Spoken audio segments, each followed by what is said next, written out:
할렐루야. 좋으신 하나님을 여러분과 같은 마음으로 영광, 감사, 찬송 하나님께 올려드립니다.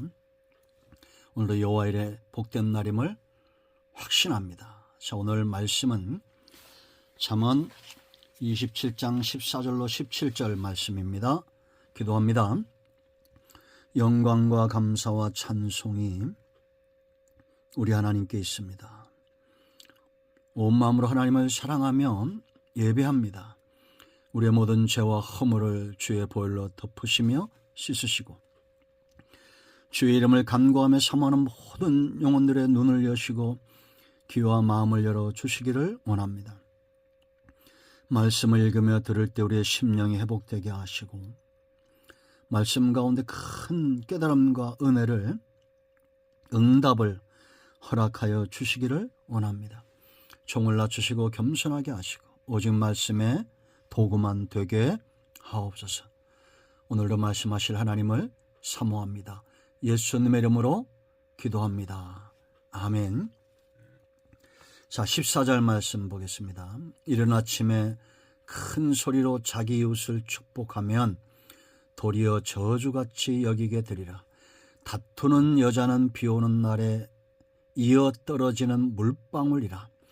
그를 제어하기가 바람을 제하는 것 같고 오른손으로 기름을 움키는 것 같으니라. 철이 철을 날카롭게 하는 것 같이 사람이 그의 친구의 얼굴을 빛나게 하느니라. 아멘. 여러분, 복된 삶이 어떤 것이라고 생각하십니까? 중요한 것은 누구나 다 복된 삶을 살고자 하고 더 중요한 것은 그 복된 길이 있다는 겁니다. 그러므로 저와 여러분 모두가 복된 삶을 살기를, 누군가에게 복된 인생이 되어주기를 축원드립니다. 성경은 분명히 형통에 대해서 이야기하고 있습니다. 내가 누군가에게 복된 인생이 되려면 기억해야 될 것들이 있습니다. 가장 먼저는 정말 진실함과 성실함이 있어야 됩니다. 14절 보세요. 이른 아침에 큰 소리로 자기 이웃을 축복하면 도리어 저주같이 여기게 되리라. 이 아침에 축복한다는 것은 아침 인사를 말하는 겁니다. 우리가 아침 일찍이 누군가에게 찾아가서 큰 소리로 인사한다고 생각해 보세요. 그게 정말 진실하고 성실한 것으로 여겨질까요? 진실함으로 사람을 대하는 것이 중요하죠. 농담으로 그렇게 아침 일찍부터 사람에게 희롱하는 것도 아니고 그렇게 인사하거나 축복하면 안 됩니다. 참으로 성실함이 필요해요.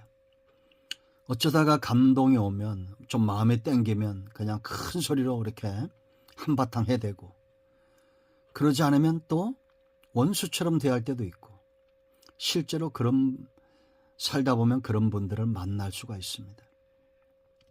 기분 좋을 때는 아침부터 일찍이 그냥 인사하고 세상을 들었다 놨다 할 것처럼 그렇게 행동을 하고, 또 마음이 우울하거나 환경이 잘못됐거나 일이 풀리지 않으면 친구가 원수가 되는 성실하지 못한 사람들.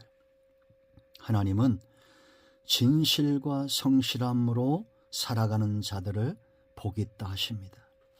그러므로 우리 모두는 하나님이 진실한 만큼 우리가 진실할 수는 없죠. 하나님의 은혜, 하나님의 성실하심, 하나님의 진리, 성실하신 하나님입니다. 그러므로 저와 여러분도 성실한 삶을 살고자 노력을 해야 됩니다. 자, 두 번째, 다툼이 없어야 돼요. 그것이 바로 축복된 삶입니다. 여러분, 우리가 이 땅에서 오래 살아야 120년입니다. 이제는 의학적으로도 이것이 입증이 되고 있죠. 영원의 삶에 비하면 찰나와 같습니다. 한번 생각해 보십시오. 축복하고 사랑하고 지지하고 격려하며 살기도 짧은 생애입니다. 근데 우리가 이 땅에서 이 기회로 주어진 짧은 생애를 다투고 저주하고 그렇게 살면 되겠어요?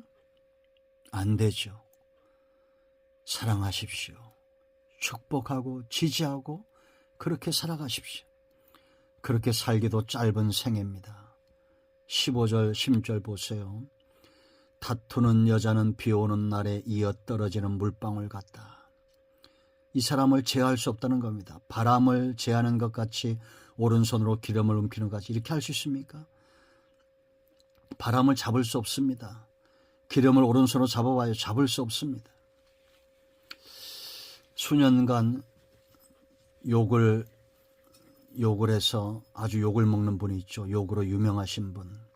그런데 내가 보니까 그분이 욕한 것보다 얻어 드신 욕이 더 많은 것 같아요.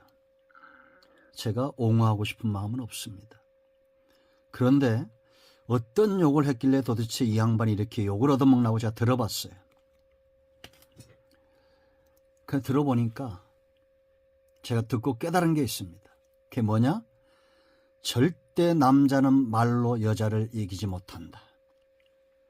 떨어지는 물방울처럼 막 연발총을 쏴대는데 숨 쉴 틈을 주지 않습니다. 그 순간순간 듣지도 않고 막 쏴대는데 순간순간 욕을 한 거예요. 그걸 녹음해놨어요. 그러니까 여러분, 하나님 만들길 그렇게 만들어놨어요. 남자가 여자를 폭력이나 주먹이나 욕을 해서 제어한다? 차라리 바람을 잡으십시오. 차라리 기름을 손에 묻히세요. 안 됩니다. 제어할 수 없어요. 여자는 남자의 옆구리에서 나왔습니다. 사랑해야 됩니다. 여러분, 남자나 여자나 말쟁이는 복된 인생을 살 수 없고 말쟁이에게는 영향력이 없어요. 여러분들도 한번 들어보세요. 듣다 보니까 저도 욕이 나올 것 같아요. 그렇다고 해서 욕을 했다는 게 잘한 건 아닙니다. 이길 수 없다니까요. 왜 말로써 욕으로써 이기려고 합니까? 다투지 말아야 됩니다. 싸우면서 왜 우리의 생애를 그렇게 관계가 다 깨어지게 만들어 놓을까요? 다투면 얻는 것보다 잃어버린 것이 훨씬 더 크고 중요합니다. 그러므로 여러분, 다투지 않기를 축원드립니다. 자, 그럼 어떻게 해야 되느냐? 자, 세 번째, 빛나는 인생이 있어요. 복된 인생은 반드시 남을 빛나게 합니다. 선한 영향력이 17절. 철이 철을 날카롭게 하는 것 같이 여러분, 철이 서로 부딪혀봐요. 그것이 도구가 되죠. 칼이 되고 연장이 됩니다. 서로 부딪히면서 날카롭게 빛나게 해요. 마찬가지로 사람이 그의 친구의 얼굴을 빛나게 하느니라. 내 옆에 누가 있느냐? 곧 그것이 나의 영광입니다. 여러분, 사람들이 왜 유명인들과 이렇게 사진 찍고 애들 말로 친구 먹으려고 하고 가까이 하려고 합니까? 그 사람 덕을 본다는 게 뭐예요? 그 사람 곁에 서 있어도 내 얼굴이 빛이 나는 겁니다. 우리는 친구이신 주님 곁에 서 있어야 되고, 나로 인하여 누군가에게 얼굴에 빛이 나게 한다면 그것만큼 복된 인생이 없어요. 요나단이 없는 다윗의 생애 생각할 수 없습니다. 악인의 무리가 있어요. 그럼 그 사람도 악인이 되는 겁니다. 의인의 무리가 있어요. 그 가운데 들어가면 그도 의인처럼 빛나는 겁니다. 어리석은 자의 무리가 있어요. 성경은 그들을 멀리하라고 말합니다. 그들 가운데 들어가면 나도 어리석어져요. 그러나 지혜로운 자를 가까이 하면 나도 지혜를 얻습니다. 제 주변에도 보면 그런 분들이 있습니다. 끊임없이 유명인들을 찾아다니는 분들이 있어요. 그런 분들 많잖아요. 그러나 여러분, 우리가 정말 가까이 하고 내가 찾아야 될 분은 누굴까요? 나의 친구 되신 예수님, 하나님을 가까이 하십시오. 그리고 그 힘으로 누군가를 빛나게 하십시오. 내 주변에 복된 인생이 있다는 것은 참으로 감사한 일입니다. 그러나 내가 누군가에게 복된 인생이 되어줘야 됩니다.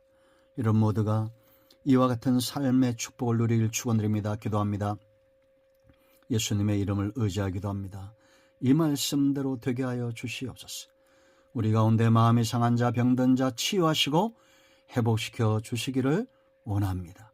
예수님의 이름으로 사모하며 축복하며 치유하며 기도합니다. 아멘. 할렐루야. 응답이 오늘도 우리 가운데 임하였습니다. 아멘.